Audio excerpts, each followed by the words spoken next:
ప్రతి నెల ఆంధ్ర రాష్ట్రంలో జరుగుతున్న డైవర్షన్ పాలిటిక్స్లో భాగంగా గత 2 రోజులుగా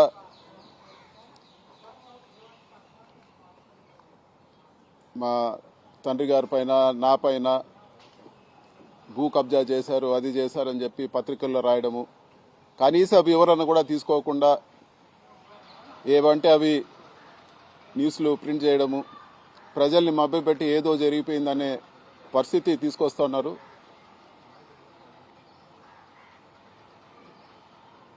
మంగళంపేట విలేజ్ పరిధిలో పుంగనూరు కాన్స్టిట్యున్సీలో 2000 సంవత్సరంలో దాదాపు 75 ఎకరాలు మా కుటుంబ సభ్యుల పేర్లు కొనడం జరిగింది. సో ఈ భూమి వివరాల్లోకి వెళ్తే 1968లోనే ఫారెస్ట్ సెంట్రల్ గవర్నమెంట్ రిలీజ్ చేసిన ఫారెస్ట్ గెజెట్లో కూడా ఆ భూమి వివరాలు ఉన్నాయి. అది ఫారెస్ట్ ల్యాండ్ కాదని చెప్పి కూడా గెజెట్లో పబ్లిష్ చేయడం జరిగింది. అదేవిధంగా ఆ ల్యాండ్ ఓనర్స్కి వాళ్ళకి మళ్ళీ 1981లో revenue department director of land settlements దగ్గర వాళ్ళకే భూమి కేటాయిస్తూ ఇవ్వడం జరిగింది. ఈ 2 ఆర్డర్లు కూడా నేను మీడియా మిత్రులకి ఈ ప్రెస్ మీట్ అవగానే మీడియా మిత్రులతో కూడా నేను షేర్ చేసుకుంటాను.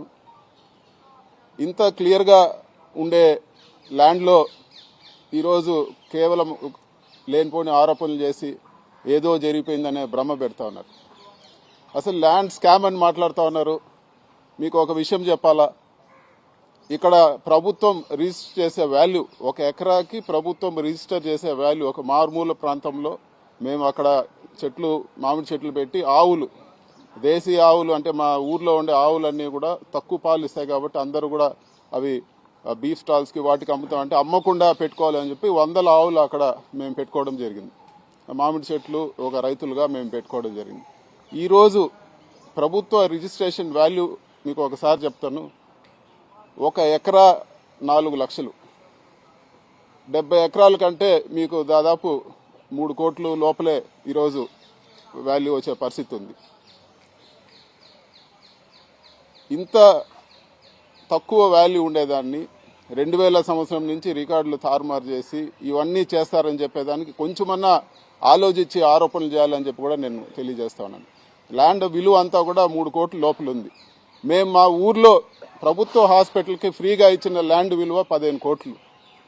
పెట్టిన 2 ఆక్సిజన్ ప్లాంట్లు దాదాపు 2 కోట్ల పైన ఖర్చు పెట్టి ఆక్సిజన్ ప్లాంట్లు ఇచ్చింది. అంతెందుకు మా రాజంపేట పార్లమెంట్లో హౌసింగ్కి ల్యాండ్ కోర్టులో ఉందని చెప్పి నేనే ₹1 కోటి పెట్టి హౌసింగ్ కూడా కలికిరి మండలంలో నేను కొనియడం జరిగింది.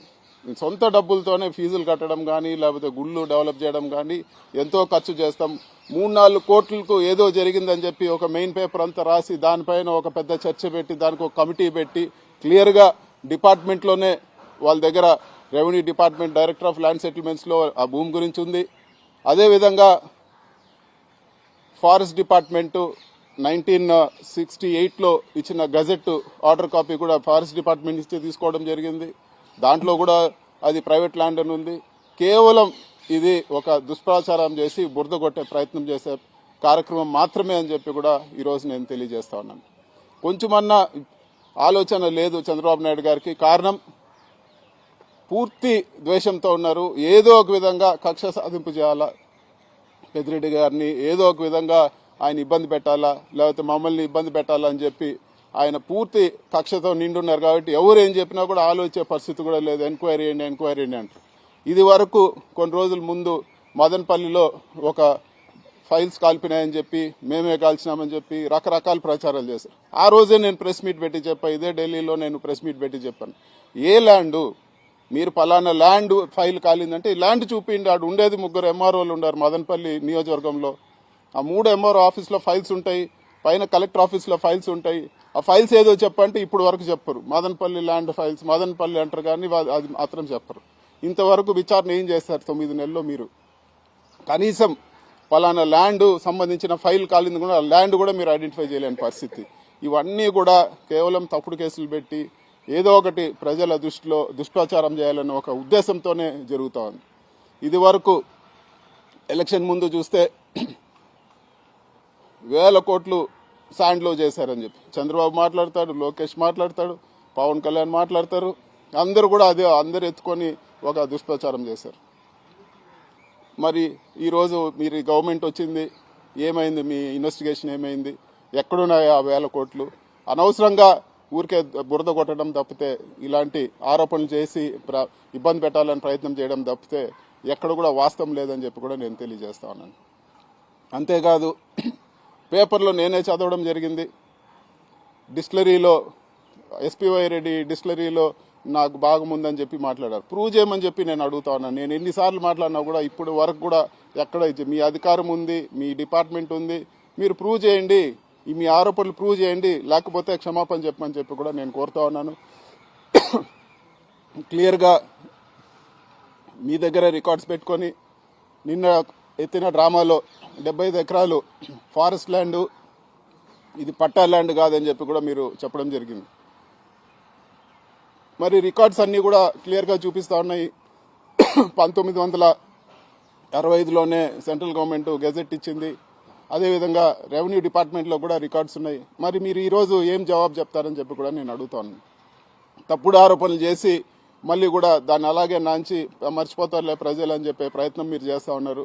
ఖచ్చితంగా నేను డిమాండ్ చేస్తా ఉన్నాను, మీరు ప్రూవ్ చేయకపోతే క్షమాపణ చెప్పాలని చెప్పి కూడా నేను ఈరోజు ఖచ్చితంగా డిమాండ్ చేస్తా ఉన్నాను.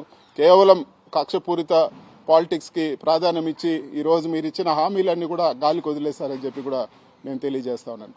ఇంకా కూడా 2 విషయాలైతే నేను ఖచ్చితంగా 2 విషయాలు చెప్పదలుచుకున్నాను. ఒకటి, మీరు ఎన్ని ఇబ్బందులు పెట్టినా, మీరు ఎన్ని కేసులు పెట్టినా, మీరు ఎన్ని తప్పుడు ప్రచారాలు చేసినా మేము ఎదుర్కొనేదానికి సిద్ధంగా ఉన్నాము. భయపడే ప్రసక్తే లేదు, ఖచ్చితంగా భయపడే ప్రసక్తే లేదు. మీరు ఎన్ని ఇబ్బందులు పెడితే అంత రెట్టింపు ధైర్యంతో ఖచ్చితంగా ఫైట్ బ్యాక్ చేస్తాము. రెండో విషయము, ఇవన్నీ కూడా ఈరోజు మీ టైం జరుగుతూ ఉంది. సింపుల్గా ఒకటే చెప్తాను, మీ ఊరు నుంచి మా ఊరికి ఎంత దూరమో మా ఊరు నుంచి మీ ఊరికి అంతే దూరము. ఖచ్చితంగా ఈరోజు అనవసరమైన కేసులు పెట్టి, అనవసరమైన ఇబ్బందులు పెట్టి, అనవసరమైనవి చేస్తే వాస్తవాలు లేకుండా రేపు మీ టైం కూడా వస్తుందని చెప్పి కూడా నేను ఖచ్చితంగా తెలియజేస్తా ఉన్నాను. ఉంటే ఈరోజు సాక్ష్యాధారాలతో చెప్పండి, కేవలం ఈ బురద కొట్టే కార్యక్రమాలు చేయొద్దని చెప్పి కూడా నేను తెలియజేస్తా ఉన్నాను. మీకు సంబంధించిన పేపర్లో పెద్ద పెద్ద పతాక శీర్షికలు రాస్తారు. ఆ ల్యాండ్ వాల్యూ అంతా కూడా గవర్నమెంట్ నిర్దేశించిన వాల్యూ 3 కోట్ల లోపల ఉంటే మీరు రాసిన ఆ 2 పేజీల విలువే యాడ్ వేసినా కూడా 3 కోట్లు వచ్చేది. ఇంత దారుణంగా అసలు ల్యాండ్ విలువ కూడా తెలియకుండా ఏదో జరిగిందని చెప్పి మీరు ఈరోజు ఇంత ఘోరమైన ఆర్టికల్స్ రాస్తా ఉన్నారు. ఇది తప్పు.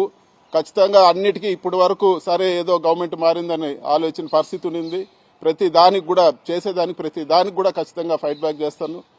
ఈనాడు గ్రూప్ కూడా నేను చెప్తా ఉన్నాను, అనవసరంగా మీరు ఇంత ఘోరమైన దుష్ప్రచారం చేశారు. మీ విషయాలు మీరు రాష్ట్రం అంతా దుష్ప్రచారం చేశారు, కానీ నేను మీ విషయాలన్నీ కూడా నిజాలు పార్లమెంట్ లో మాట్లాడతానని చెప్పి కూడా నేను తెలియజేస్తాను. ఖచ్చితంగా ఫైనాన్స్ కమిటీ మెంబర్గా ఉండా ఫైనాన్స్ మినిస్టర్ రేపు బడ్జెట్ డిబేట్ లో కూడా మీ విషయాలన్నీ కూడా లేవనెత్తాను. ప్రధానమంత్రికి కూడా రిప్రజెంట్ చేస్తాము. ఇవన్నీ కూడా ఉండవల్లి అరుణ్ కుమార్ గారితో కూడా మాట్లాడి ఈ కేసులన్నింటిలో కూడా ఆయనకు తోడ్పాటుగా ఉంటానని చెప్పి కూడా నేను తెలియజేస్తాను. ఇవన్నీ కూడా ఏదో మేము ఏం చేసినా పడుంటారనే భావన ఖచ్చితంగా కనపడతా ఉంది. లేదు, ఖచ్చితంగా తిరిగి ఫైట్ చేస్తామని చెప్పి కూడా నేను తెలియజేస్తాను.